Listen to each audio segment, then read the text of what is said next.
So இந்த letter knowledge ஏன் ரொம்ப இம்பார்ட்டண்ட் அப்படின்னு பார்த்தீங்கன்னா, குழந்தைங்க ஃப்யூச்சரில் அதாவது அடுத்தடுத்த கிளாஸ் லெவலில் ஃப்ளூவெண்ட்டாக படிக்கணும் அப்படின்னு சொன்னால் இந்த லெட்டர் நாலேஜ் தான் வந்து பேஸ் அப்படின்னு சொல்லலாங்க.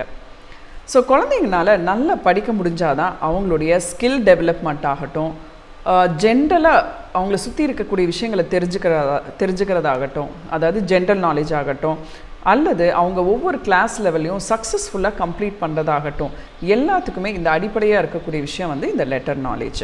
ஸோ குழந்தைங்களுக்கு இந்த லெட்டரில் இருக்கக்கூடிய இந்த சவுண்ட் டிஃப்ரென்ஸ் சரியாக தெரியல, இல்லை லெட்டரோட உருவங்கள் அதில் ஏதாவது ஒரு கன்ஃபியூஷன் இருந்தால் கூட அவங்களுக்கு படிக்கிறதுல சிரமங்கள் ஏற்படும். ஸோ ஒரு குழந்தைங்க ஒரு ஸ்கில் அப்படின்னு சொல்கிறது என்ன அப்படின்னு பார்த்தீங்கன்னா, ஒரு ஆர்ட் ஃபார்மில் ஒரு ட்ராயிங் கற்றுக்குறாங்க, இல்லை கம்ப்யூட்டரில் ஏதாவது ஒரு இன்ஃபர்மேஷன் அவங்களுக்கு தேவைப்படுது, ஏதாவது ஒரு விஷயத்தை தெரிஞ்சுக்கணும் அப்படின்னா அவங்க வந்து நெட்டை வந்து போய் சர்ச் பண்ணி பார்க்கணும் இல்லையா. அப்போ அதில் தெரியக்கூடிய சின்ன சின்ன விஷயங்களும் அவங்களுக்கு புரியணும் அப்படின்னா அவங்களுக்கு ஃப்ளூவெண்ட்டாக ரீட் பண்ணி பார்த்து அதோட அர்த்தம் தெரிஞ்சாதான் அது என்ன அப்படிங்கிறத அடுத்த லெவலுக்கு கற்றுக்க முடியும்.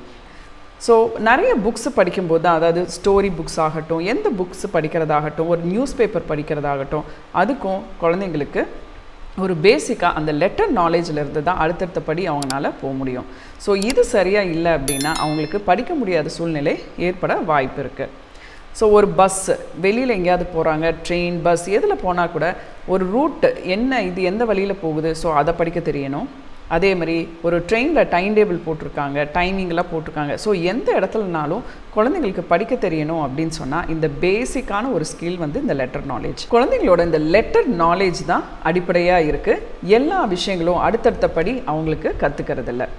ஸோ இது சரியாக அவங்களுக்கு ஃபவுண்டேஷன் சரியாக இல்லை அப்படின்னா வார்த்தைகள் படிக்கும்போது அவங்களுக்கு சிரமங்கள் இருந்துகிட்டே இருக்கும். அவங்களுடைய வயசு ஒத்த மற்ற குழந்தைங்களோட கம்பேர் பண்ணும்போது இவங்க பின்தங்கியே தான் இருப்பாங்க.